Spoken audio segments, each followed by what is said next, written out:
Telugu digital media network లో political కేటగిరీలో number 1 కేవలం 72 గంటల్లో 1,50,00,000 వ్యూస్ పైగా పాపులర్ టీవీ నెట్వర్క్.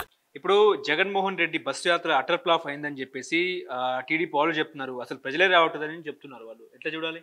నేను ప్రాక్టికల్గా చూశాను బాస్. బ్రహ్మాండంగా వచ్చారు జనాలు. రాకపోవడం ఏంటి, ఓకే, జనాలు బాగా వచ్చారు. ఏ మాటకి ఆ మాట చెప్పుకోవాలి మనం. ఇప్పుడు నాకు వైఎస్ఆర్సీపీలో పార్టీ పదవి లేదు, తెలుగుదేశంలోనూ లేదు. బట్ వాస్తవం కనుక చెప్పుకోవాలంటే వాళ్ళు ఏదో 15 లక్షలు 20 లక్షలు వచ్చారని చెప్పినప్పటికీ కూడాను 7-8 లక్షలకు తగ్గకుండా వచ్చిన మాట మటుకు వాస్తవం. ఓకే, ఎందుకంటే అక్కడ ఉన్నటువంటి గ్రౌండ్ ఎంత, 1 ఎకరం భూమి ఉందనుకో, 1 ఎకరం భూమిలో ఒక మనిషి నిలబడడానికి నీకు ఎంత చోటు కావాలి? 1 ఎకరం అంటే 4,840 గజాలు. నిటారుగా కాదు నువ్వు నిలబడతావు. నిలబడడానికి నీకు ఎంత కావాలి? మొత్తం కూడా చుట్టుకొలత కనుక వేసుకుంటే మహా అయితే 2 అడుగుల కంటే ఎక్కువ అనవసరం, 2 స్క్వేర్ ఫీట్ కంటే అనవసరంగా. అంటే ఎంతమంది నిలబడవచ్చు? ఇంచుమించుగా 3-4 వేల మంది నిలబడతారు. 4 లక్షల మందిని అకామిడేట్ చేయాలంటే నీకు ఎన్ని ఎకరాలు కావాలి? కనీసం 100 ఎకరాలు కావాలా లేదా? 300 ఎకరాలు అరేంజ్ చేశారు.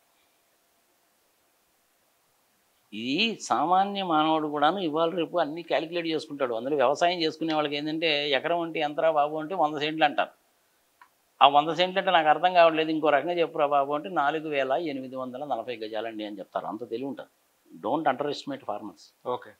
ఇప్పుడు చంద్రబాబు ప్రజాగలం సభకు మంచి ప్రజాస్పందన వస్తుందని, ఎన్నికల్లో కూటమి అధికారంలోకి పక్కా వస్తుందని చెప్పేసి టీడీపీ నాయకులు చెప్తున్నారు. నిజమే అంటారా? ఎలక్షన్లో నిలబడి ప్రతి ఒక్కడు కూడా నేను గెలవాలని అనుకుంటాడుగా, అందుకని వాళ్ళు అలాగే చెప్తారు. గెలవరు అన్న సంగతి వాళ్ళకి తెలుసు. చంద్రబాబు నాయుడు నేను ఒక్కడనే పోటీ చేస్తే డెఫినెట్గా ఓడిపోతానన్న సంగతి ఆయనకి తెలుసు. అందుకని వీళ్ళందరినీ కలుపుకున్నాడు. పవన్ కళ్యాణ్ లాస్ట్ టైం 2 చోట్ల ఓడిపోయాను, నాకు అంత సీన్ లేదు అన్న సంగతి ఆయనకి తెలుసు. బీజేపీ వాళ్ళకి ఆంధ్రప్రదేశ్లో మనకు 100 కంటే తక్కువ వచ్చిన సంగతి తెలుసు. వాళ్ళకి కలవడం ఇష్టం లేకపోయినా కానీ ఏదో కలిశారు.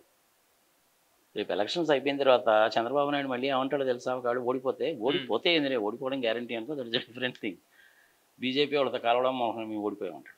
ఆయన ముఖ్యమంత్రి అయిన తర్వాతనే అసెంబ్లీలో అడుగు పెడతామని చెప్తున్నారు కదా చంద్రబాబు నాయుడు. ఆ మాట చెప్పిన తర్వాత అడుగు పెట్టాడుగా. ఇవాళ ఆ మాట చెప్పాడు, రేపే అడుగు పెట్టాడుగా. ఇంక దాని గురించి ప్రస్తావన ఎందుకు? వేస్ట్ అది. చెప్పిన తర్వాత ఆయన అడుగు పెట్టాడా లేదా? కూటమిలో 160 సీట్లు పక్కా వస్తాయని చెప్తున్నారుగా. ఎవరు చెప్పారు మీకు? చంద్రబాబు నాయుడు. ఆయన చెప్పాడు. ఆయన చెప్తే సరిపోయిందట. గెలుపు ఓటంలో అనేటువంటిది ప్రజల చేతిలో ఉంది. జగన్మోహన్ రెడ్డి పక్కగా గెలుస్తాడు. 120 సీట్లకు తగ్గకుండా వస్తాయి. సింపుల్ క్యాలిక్యులేషన్ అబ్బా. లాస్ట్ టైం కూడా 39% అనేటువంటిది తెలుగుదేశం వాళ్ళకి వచ్చాయి, 6% జనసేన వాళ్ళకి వచ్చాయి. 2 కలుపుకుంటే 45 అయిందా? 51% అనేటువంటిది జగన్మోహన్ రెడ్డికి వచ్చిందా? 45 ప్లస్ 51 అనేసి అంటే నీకు ఎంత అవుతుంది? 96 అవుతుంది. ఆ 4% ఉందిగా. జగన్మోహన్ రెడ్డి మీద వ్యతిరేకత మూలకంగా ఒక 4% తగ్గాయా అనుకో, ఆ 4% ఎవరికి పోతాయి? వీళ్ళకే వెళ్ళాలి. బీజేపీకి అయితే వేయరుగా. అప్పుడు ఏమవుతుంది? బీజేపీ వాళ్ళకి వెయ్యరు, ఇష్టం లేక వీళ్ళకి వెయ్యరు, నోటాకి ఎక్కువ వస్తాయి. ఇప్పుడు కాంగ్రెస్ వచ్చింది కదండి. కాంగ్రెస్ని కేఏ పాల్ని షర్మిలాని వీళ్ళందరూ ఎవడు మర్చిపుట్టాడా బాబు? మర్చిపోయారు. బీజేపీనే మర్చిపోయారు, ఇంకా కాంగ్రెస్ని తీసి పక్కన. ఇప్పుడు కడపలో వైఎస్ షర్మిల సోదరుడు అవినాష్ రెడ్డిపై పోటీ చేస్తానని అంటుంది కదా. చేయని ఏమవుతుంది చేస్తే? తెలంగాణలో పార్టీ పెట్టింది, జనాల కొంపలు ముంచిపోయింది. అక్కడికి పోయి ఆమె చేసేది అంటూ ఏమి లేదు.